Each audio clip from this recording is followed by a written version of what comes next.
After destroying India's external enemy Pakistan by Operation Sindoor, it is time to fix India's internal issue, that is Naxalism.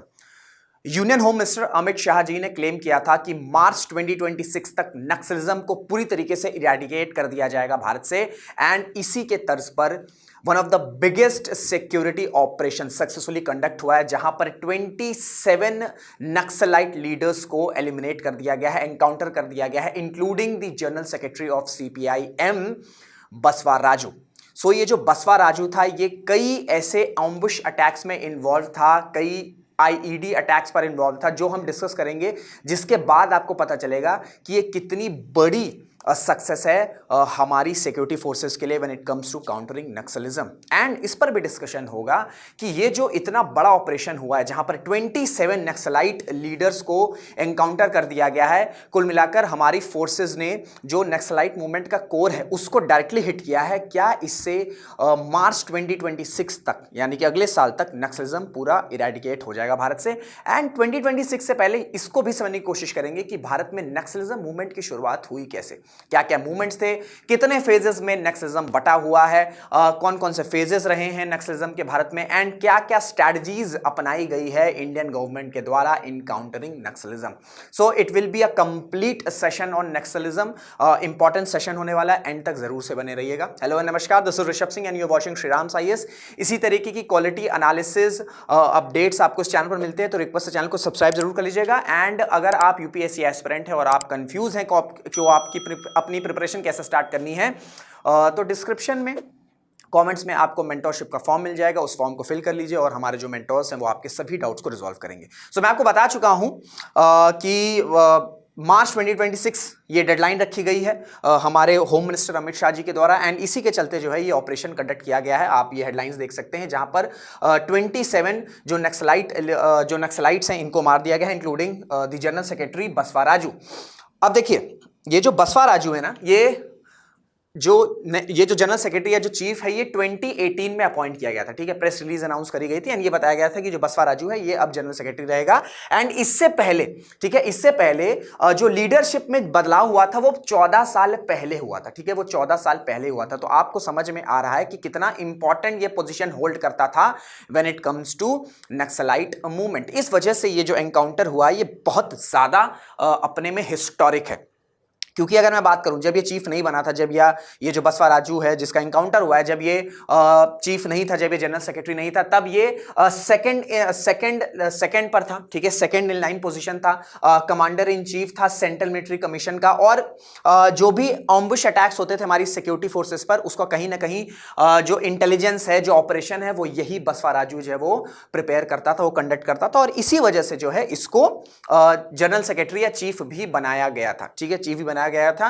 क्योंकि ये एक aggressive naxalite था, ठीक है, और इसका फंडा ये था कि हमें जो है फोर्सेस पर एम्बुश अटैक करना है, अग्रेसिव अटैक करना है, सो दैट 2014 के बाद से जो डिप आया है नक्सलाइट मूवमेंट में, इसको वापस से उठाया जाए। और इसी के साथ जो है, और इसी ऑब्जेक्टिव की वजह से ही 2018 में इसको जनरल सेक्रेटरी भी अपॉइंट किया गया था। एंड मैं आपको बता चुका हूं कि ये एक बड़ा मास्टरमाइंड है, था IED, ठीक है, जो IED एक्सप्लोजिव्स होते हैं, इसमें ये काफी एक एक्सपर्ट था। एंड 2013 में एक लातेहार एम्बुश हुआ था झारखंड में, जहां पर यह बताया गया था कि IEDs, ठीक है, फोटो सेंसिटिव IEDs ने प्लेस करी थी हमारे डेड CRPF मैन के बेली में, सो दैट, और एक्सपेक्टेशन ये थी कि क्योंकि वहां पर और लोग जाएंगे, डॉक्टर्स जाएंगे, हमारे सिक्योरिटी फोर्सेस जाएंगे, तो उससे जो है, क्योंकि वो बेली के अंदर है IED, तो पता नहीं चलेगा, तो उससे एक्सप्लोजन हो जाएंगे। तो इस तरीके का जो है इसका दिमाग काम करता था, इस वजह से ये काफी अपने में एक सक्सेसफुल ऑपरेशन रहा है। देखिए, जब 2018 में, ठीक है, 2018 में जब इसको जनरल सेक्रेटरी बनाया गया था, तो ऑब्जेक्टिव ये था नक्सलाइट मूवमेंट का कि इसमें तेजी प्रोवाइड करी जाएगी, ठीक है। 2005 से लेकर 2011 तक में पीक जो है नक्सलाइट अटैक्स हुए थे, उसके बाद हमने अग्रेसिव काउंटर इंसर्जेंसी काउंटर जो है आपका नक्सलाइट ऑपरेशन स्टार्ट किए, जिसके बाद जो है पीक डाउन होना शुरू हो गया। 2013 से लेकर 2022 तक अगर हम बात करें, तो जो नक्सलाइट इंसिडेंट थे उसमें 75% का रिडक्शन आया, ठीक है। जो डेथ होती थी नक्सलाइट ऑपरेशन से या जो जो ये भी कंडक्ट करते थे, उसमें भी रिडक्शन 75% का आया था, तो जो कि अपने में इंडियन गवर्नमेंट के लिए एक रिमार्केबल अचीवमेंट है। तो इसी वजह से 2018 में इसको अपॉइंट किया गया था कि ये जो मूवमेंट है ये वीक डाउन हो रहा है, तो एक अग्रेसिव लीडर को जो है चीफ बनाया जाएगा, अग्रेसिव लीडर नहीं, अग्रेसिव नक्सलाइट को जो है चीफ बनाया जाएगा, सो दैट जो है ये इस मूवमेंट को बढ़ाया जा सके। लेकिन इस दौरान भी 2018 से लेकर 2025 तक, 2024 तक डिफरेंट एनकाउंटर्स हुए, और जिस प्लान से इसको चीफ बनाया गया था, वो प्लान, ये जनरल सेक्रेटरी बनाया गया था, वो प्लान बिल्कुल भी सक्सेसफुल नहीं हो पाया। हमारी जो सिक्योरिटी फोर्सेस हैं वो पूरी तरीके से अलर्ट थी, और इनके जो भी अटैक्स या प्लान्स होते थे इसको काउंटर भी किया जाता था, एंड बड़े लेवल पर जो नक्सलाइट्स हैं या तो ये सरेंडर कर देते थे या इन्हें एनकाउंटर में मार दिया जाता था। अब मैं आपको बताऊंगा कि ये कितने इंपॉर्टेंट अटैक्स में इन्वॉल्व था, तब आपको पता चलेगा कि ये कितना बड़ा एनकाउंटर है। क्यों बोला जा रहा है कि one of the biggest security operations है ये आपका कमिंग डेकेड्स, ये आपका रीसेंट डेकेड्स में। 2018 सुकमा आईईडी अटैक, आईडी मतलब इंप्रोवाइज्ड एक्सप्लोजिव डिवाइस, इसमें इन्वॉल्व था, जहां पर हमारे 9 सीआरपीएफ पर्सनल जो है वो शहीद हो गए थे, एंड 6 से ज्यादा जो है वो इंजर्ड हुए थे। मैसिव ब्लास्ट, इसमें ये इन्वॉल्व था। 2019 में गढ़चिरौली लैंडमाइन ब्लास्ट, इसमें भी इन्वॉल्व था। 2021 सुकमा बीजापुर एम्बुश अटैक, इसमें भी इन्वॉल्व था। 2023 दंतेवाड़ा आईईडी ब्लास्ट, इसमें भी इन्वॉल्व था, ठीक है, इसमें भी इसकी लीडरशिप थी। और 2025 में जो बीजापुर में आईईडी अटैक हुआ था, जो कि मोस्ट रीसेंट अटैक था, उसमें भी ये इन्वॉल्व था। तो आप समझ सकते हैं कि इतने इंपॉर्टेंट अटैक्स में ये इन्वॉल्व था, इस वजह से इसको पिन डाउन करना, इसको एलिमिनेट करना कितना ज्यादा जरूरी है। और क्यों बोला जा रहा है कि जब जनरल सेक्रेटरी को ही एनकाउंटर कर दिया गया है, एलिमिनेट कर दिया गया है, तो ऑलरेडी जो नक्सलाइट मूवमेंट है वो डिरेल पर है, ठीक है, वो डाउन जा रहा है, वो खत्म हो रहा है। ऐसे में जनरल सेक्रेटरी को भी एलिमिनेट कर दिया गया है, एनकाउंटर कर दिया गया, तो ऐसे में ये डिस्कशन बड़ा तेज हो गया है कि क्या नक्सलिज्म 2026 तक खत्म हो जाएगा। और ये ऑपरेशन अभी रुका नहीं है। इस तरह के जो ऑपरेशंस हैं और जो भी जो नक्सलाइट, जितने भी इंपॉर्टेंट नक्सलाइट ये लोग हैं, ठीक है, इन पर जो है ऑपरेशंस चल रहे हैं, और आने वाले टाइम में आप सुनेंगे कि इस तरीके से और एग्रेसिव ऑपरेशंस हो सकते हैं, क्योंकि डेडलाइन फिक्स कर दी गई है कि मार्च 2026 में हमें नक्सलाइट को पूरी तरीके से खत्म कर देना है भारत से, एंड होपफुली ये हो भी जाएगा, क्योंकि इस तरीके से जो सक्सेसफुल एनकाउंटर्स है वो हो रहे हैं। ये प्रेजेंट डे हो गई। अब थोड़ा सा हम नक्सलिज्म को समझने की कोशिश करते हैं, ठीक है। लेफ्ट विंग एक्सट्रीमिज्म क्या है, किस तरीके से इसकी शुरुआत हुई, इस पर जो है थोड़ा सा डिस्कशन करते हैं। अब देखिए, कार्ल मार्क्स, आपने इनका नाम जरूर सुना होगा, इन्होंने किताब लिखी थी दास कैपिटल, उसमें एक सेक्शन आता है, उस सेक्शन का नाम है थ्योरी ऑफ कास्ट स्ट्रगल, जहां पर ये बताते हैं थ्योरी ऑफ क्लास स्ट्रगल, जहां पर ये कहते हैं कि जो कैपिटलिस्ट सोसाइटी है वो 2 पार्ट्स में डिवाइडेड है। एक है आपका हैव्स, दूसरे आपके हैव नॉट्स। हैव्स के पास सारी सुविधाएं हैं, ठीक है, सभी तरह के जितने भी कंफर्ट चीजें हैं वो हैं, हैव्स नॉट के पास नहीं है। इस वजह से क्या है कि सोसाइटी अनइक्वल है, सोसाइटी अनइक्वल है, एंड जो हैव्स हैं वो कंटिन्यूसली क्या कर रहे हैं, कंटिन्यूसली कुल मिलाकर जो हैव्स नॉट हैं उन पर प्रेशर कर रहे हैं, ठीक है, उनको यूटिलाइज कर रहे हैं, इसका सारा का सारा प्रॉफिट किसको मिल रहा है, हैव्स को मिल रहा है। अब ये जो सिचुएशन है, ये जो कैपिटलिस्ट सोसाइटी बनाई गई है, ठीक है, ये कैसे रिजॉल्व होगी, ये रिजॉल्व होगी जब जो हैव्स नॉट्स हैं वो आर्म स्ट्रगल करेंगे। तो ये जो कॉन्सेप्ट है, यहां से आपका कम्युनिज्म आता है, ठीक है, यहां से आपकी कम्युनिज्म की शुरुआत होती है। ये कम्युनिज्म का जो है प्रॉपर डेफिनेशन दिया गया। अब इसके 2 इंपॉर्टेंट एप्लीकेशंस है। एक आपका होता है 1917 में रशियन रेवोल्यूशन, जहां पर लेनिन जो है रशियन रेवोल्यूशन को सक्सेसफुली इंप्लीमेंट करते हैं, एंड जो है यही जो कम्युनिज्म की थ्योरी थी अप्लाई करते हैं, पहला एप्लीकेशन। सेकंड इंपॉर्टेंट एप्लीकेशन आता है 1949 में, जहां पर चाइनीज रेवोल्यूशन होता है, जहां पर माओ जेडोंग, ठीक है, माओ जेडोंग जो है वर्कर्स और पीजेंट के साथ क्या सेटअप करता है, जो प्रेजेंट डे आपको चाइनीज कम्युनिस्ट पार्टी है, ठीक है, चाइना की जो कम्युनिस्ट पार्टी है उसकी शुरुआत 1949 में हुई थी। तो ये 2 इंपॉर्टेंट एप्लीकेशंस हैं जो कि कार्ल मार्क्सी कम्युनिज्म से बिलोंग करते हैं, लेकिन दोनों का जो है, ठीक है, दोनों का अपना तरीका था। यहां से जो है जब 1949 में जो आपका माओ जेडोंग ने चाइनीज रेवोल्यूशन किया, तो यहां से आपकी माओइज्म की शुरुआत हो जाती है, ठीक है, माओइज्म की शुरुआत हो जाती है। और इसी माओइज्म थ्योरी से, ठीक है, जो माओइज्म की आइडियोलॉजी है, इसी से जो है आपका अर्ली 1960s में या लेट 1970s में जो है आपका, या अर्ली 1970s में जो है आपका भारत में नक्सलिज्म मूवमेंट की शुरुआत होती है। तो आइडियोलॉजी क्या है, जो सीपीआई, ठीक है, ये जो सीपीआई माओइस्ट है, इनकी आइडियोलॉजी क्या है? इनकी आइडियोलॉजी ये है कि जो इंडियन गवर्नमेंट है, पहले देखिए, पहले ये था, ये जो नक्सलाइट मूवमेंट शुरू हुआ था ये आपका मनी लेंडर्स पर था, ठीक है, क्योंकि जो पेजेंट्स थे, जो फार्मर्स थे, जो ट्राइबल्स थे, लैंड डिस्ट्रीब्यूशन के लिए मूवमेंट शुरू हुआ था अर्ली 1960s में, या आपका लेट 1960s में, ठीक है। ये था कि लैंड डिस्ट्रीब्यूशन करना है, ट्राइबल्स के पास लैंड नहीं है, ठीक है। तो लैंड डिस्ट्रीब्यूशन के लिए मूवमेंट स्टार्ट हुआ, जहां पर क्या हुआ कि जो मनी लेंडर्स हैं, जो बिजनेस पर्संस हैं, इनको टारगेट किया गया। लेकिन धीमे धीमे धीमे जो है ये एक कोऑर्डिनेटेड पॉलिटिकल जो है आइडियोलॉजी में कन्वर्ट हो गई, जहां पर डायरेक्ट ये बात करी गई कि जो इंडियन अथॉरिटीज है, जो भारत की सरकार है, ठीक है, जो भारत की सरकार है वो एक इंपीरियलिस्टिक गवर्नमेंट है, वो एक फ्यूडलिस्टिक गवर्नमेंट है, एंड इनको हटाना जरूरी है, तब जाकर जो है जो भी ये इश्यूज चल रहे हैं, चाहे हम पेजेंट्स की बात कर लें, चाहे हम ट्राइबल्स की बात कर लें, वो इश्यूज रिजॉल्व होंगे और एक नया जो है गवर्नमेंट या फॉर्मेशन सेटअप होगा, जिसको बोला गया न्यू डेमोक्रेटिक रेवोल्यूशन। अब ये जो न्यू डेमोक्रेटिक रेवोल्यूशन है ये किसकी लीडरशिप में बनाई जाएगी? ये एग्रेरियन क्लास की सिटीजन या ये एग्रेरियन क्लास की लीडरशिप में बनाई जाएगी। और ये जो आपका न्यू डेमोक्रेटिक रेवोल्यूशन है, ये कैसे होगा? ये गुरिल्ला वॉरफेयर के थ्रू होगा, ठीक है। ये गुरिल्ला वॉरफेयर के थ्रू होगा। गुरिल्ला वॉरफेयर का मतलब ये होता है कि एम्बुश में अटैक होगा, ठीक है, छुप के अटैक होगा। अगर हम लेमैन लैंग्वेज में बात करें, छुप के अटैक होगा, पीछे से अटैक कर देंगे, ठीक है। हमारी सिक्योरिटी फोर्सेस का अगर कॉन्वॉय जा रहा है तो ये पीछे से ये नक्सलाइट्स आएंगे छुप के, क्योंकि ये जो ईस्टर्न बेल्ट में जहां पर ये नक्सलिज्म फैला हुआ है, यहां पे फॉरेस्ट है, ठीक है, यहां पर टफ टेरेन है, तो छुपना आसान होता है, छुपकर अटैक करना और ज्यादा आसान होता है।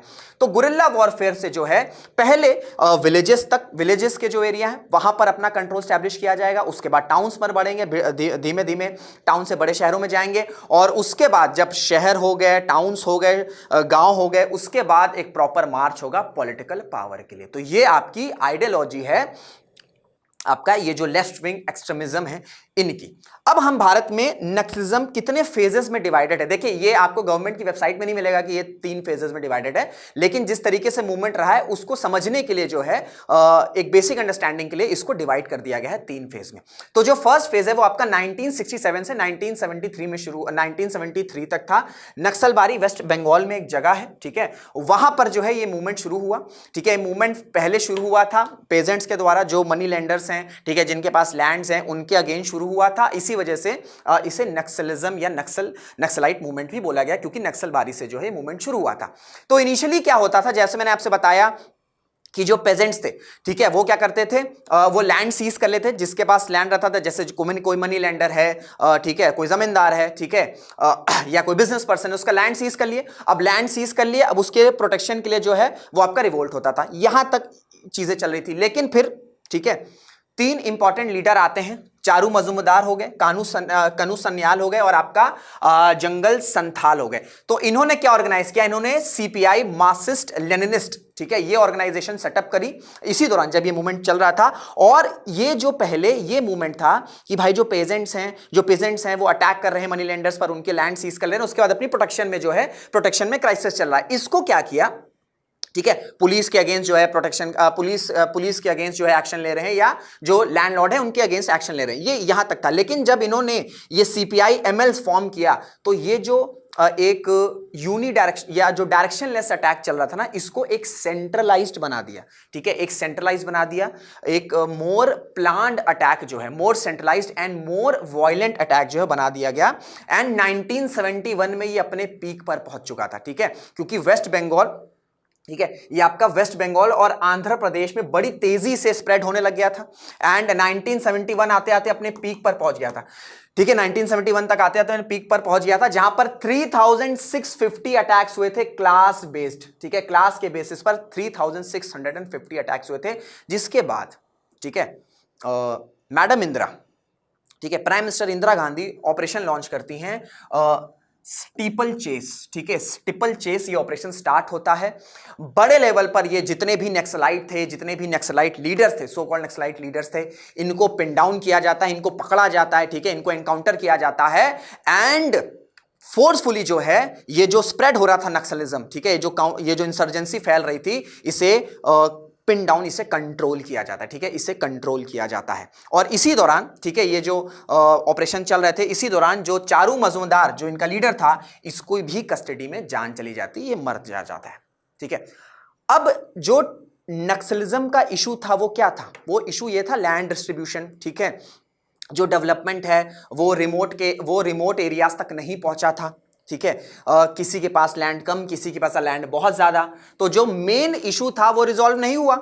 अगर हम फर्स्ट फेज की बात करें 1967 से लेकर 1973 तक, तो काउंटर इंसर्जेंसी के थ्रू, ठीक है, सिक्योरिटी फोर्सेस ने ऑपरेशंस लॉन्च किए, ऑपरेशन लॉन्च हुआ, उसके थ्रू जो है इस नक्सलाइट मूवमेंट को कंट्रोल किया गया। लेकिन जो बेसिक इशू था, जो बेसिक प्रॉब्लम थी, वो रिजॉल्व नहीं हुआ। इस वजह से ये जो नक्सलाइट मूवमेंट है ये पूरी तरीके से खत्म नहीं हुआ। एंड यहां से जो है फिर शुरुआत होती है सेकेंड फेज की, that is from 1977 till up to 1994, जहां पर ये और स्प्रेड हुआ, ठीक है। आंध्र प्रदेश का एरिया कवर हुआ, प्रेजेंट तेलंगाना का एरिया कवर हुआ, एंड आपका उड़ीसा का एरिया भी कवर हुआ।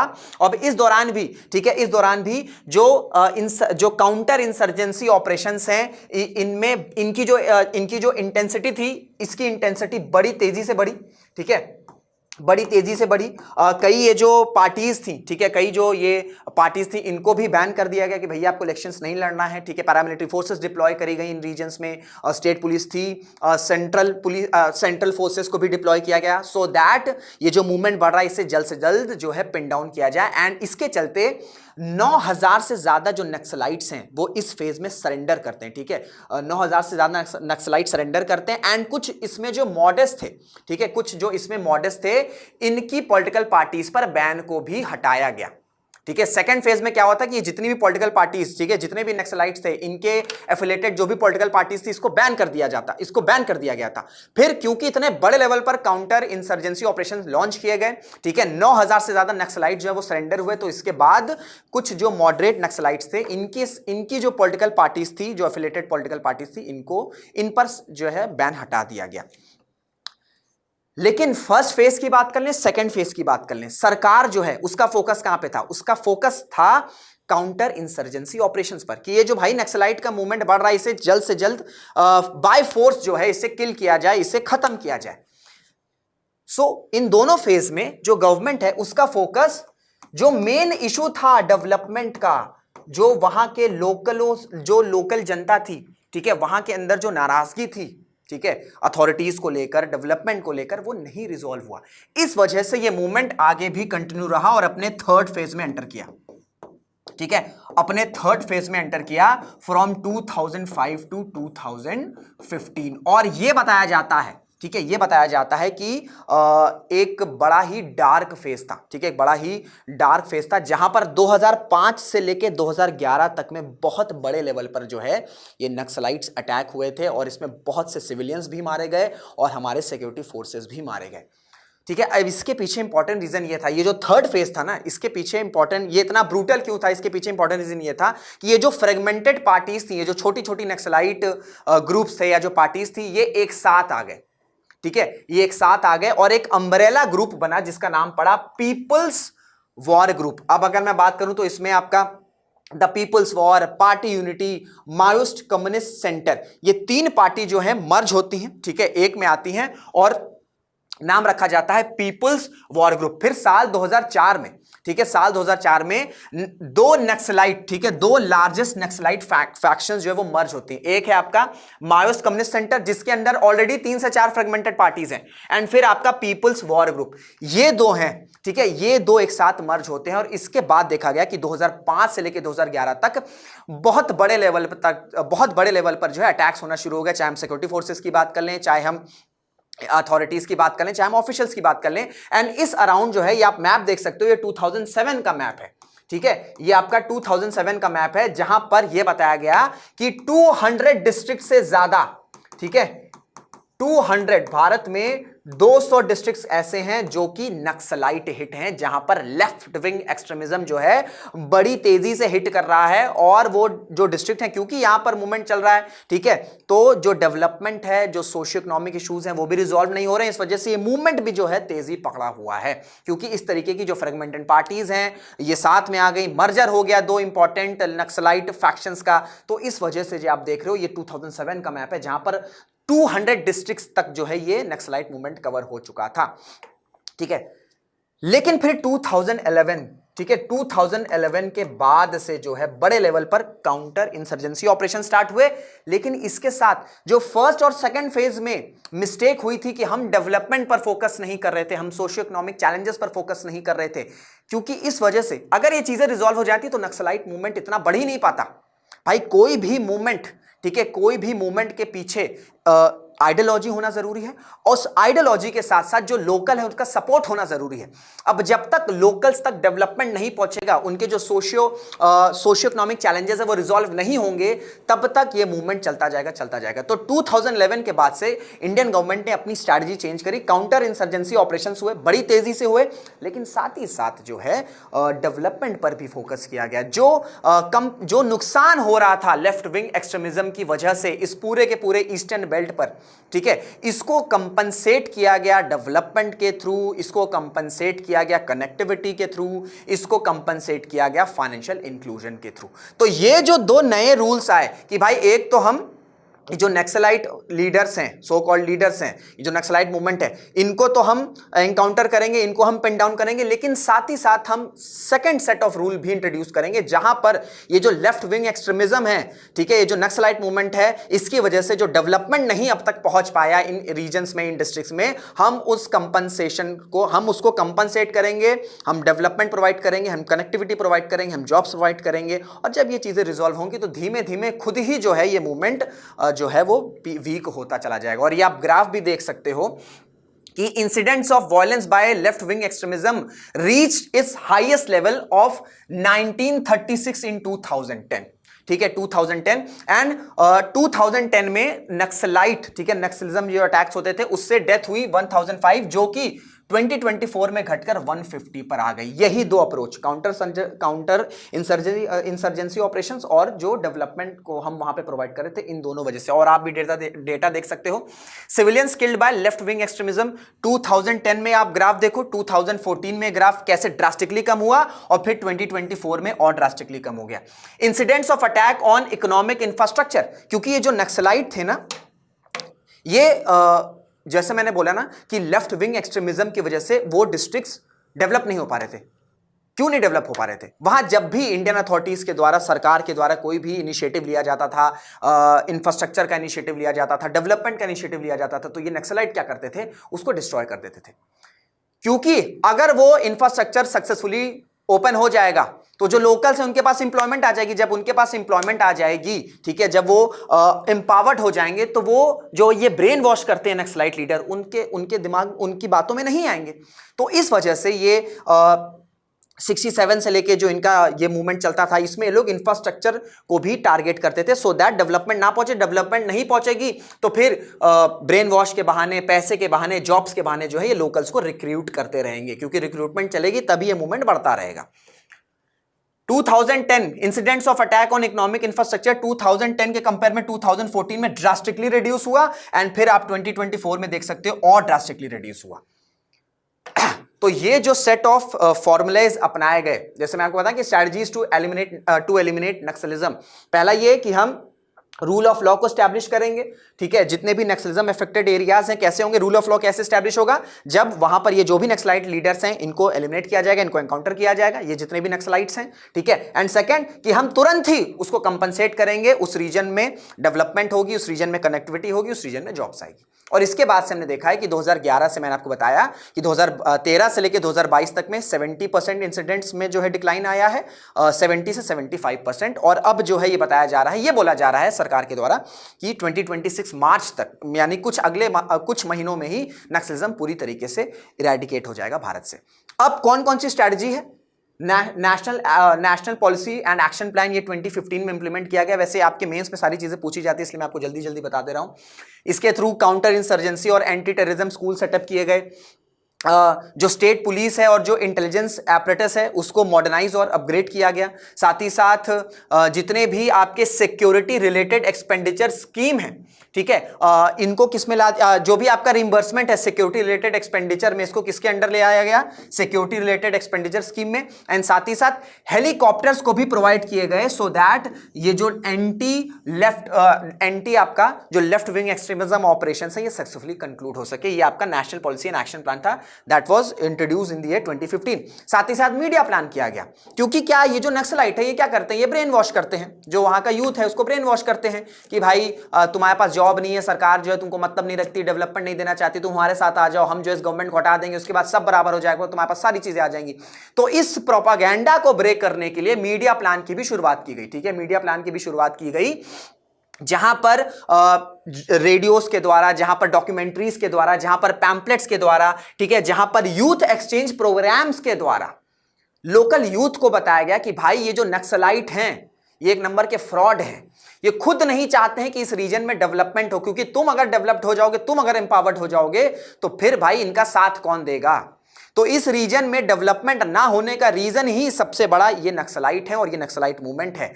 और जब तक ये नक्सलाइट मूवमेंट पूरी तरीके से नहीं हटेगा, ये जो डेवलपमेंट में जो हिंड्रेंस आ रही है ये आती रहेगी। तो मीडिया प्लान भी सक्सेसफुली जो है वो इंट्रोड्यूस किया गया। उसके बाद road requirement plan for left wing extremism affected areas and road connectivity project जो है for left wing extremism affected areas, इसको लॉन्च किया गया, जहां पर प्लान ये था 2016 में से लॉन्च किया गया, जिसके तहत ये प्लान था कि 44 worst affected left wing extremism districts को जो है आपके रोड के थ्रू कनेक्ट किया जाएगा, ठीक है, कनेक्टिविटी प्रोवाइड की जाएगी।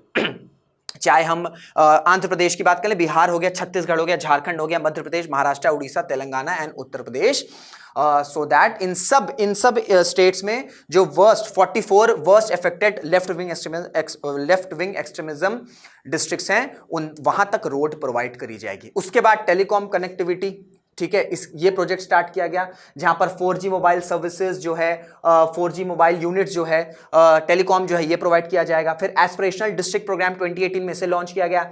फाइनेंशियल इंक्लूजन जो है, जिसके तहत आपका 1000 से ज्यादा bank branches, 937 ATMs, 30 most left wing extremism districts में जो है अपॉइंट किए गए। साथ ही साथ 5731 न्यू पोस्ट ऑफिस भी ओपन किए गए worst left wing extremism affected areas में 2015 से। और साथ ही साथ जो लोकल्स हैं उनको स्किल प्रोवाइड करी गई, ठीक है, उनको स्किल्स प्रोवाइड करी गई, उनको एजुकेशन प्रोवाइड करी गई, उनको एम्पावर्ड किया गया, उनको सही बात बताई गई कि किस तरीके से जो है आप इस नक्सलाइट, ये जो नक्सलाइट हैं जो ब्रेन वॉश कर रहे हैं, कैसे आप इनको इनके चंगुल से निकल सकते हो।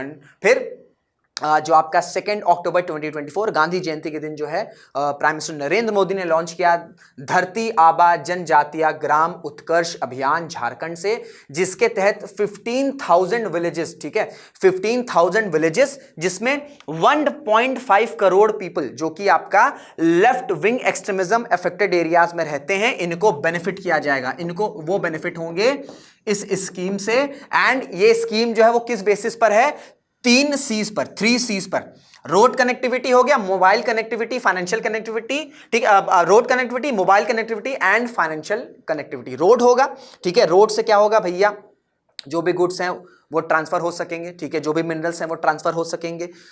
साथ ही साथ जब मोबाइल कनेक्टिविटी रहेगी तो जो डिजिटल इंडिया का विजन है, ठीक है, वो पूरा लेफ्ट विंग एक्सट्रीमिज्म एरिया तक पहुंचेगा। साथ ही साथ जब रोड हो गया, गुड्स आ गए, मोबाइल आ गई, जब फाइनेंशियल कनेक्टिविटी हो जाएगी तो ये एक पूरा जो है कनेक्टिंग डॉट हो जाएगा, डॉट्स बन जाएगा, जो कि आपका डेवलपमेंट के साथ कनेक्ट करेगा। तो ये कुछ स्ट्रैटेजीज अपनाई गई इंडियन गवर्नमेंट के द्वारा, जहां से जो है ये बोला गया कि ड्रास्टिकली रिडक्शन आया है 2013 से लेकर 2011 से लेकर जो है आपका 2024 तक। और अब रिसेंटली ही, कल ही इतना बड़ा इंकाउंटर हुआ जहां पर जनरल सेक्रेटरी को मार दिया गया है, और अब बोला गया है कि 2026 तक पूरी तरीके से इरेडिकेट हो जाएगा।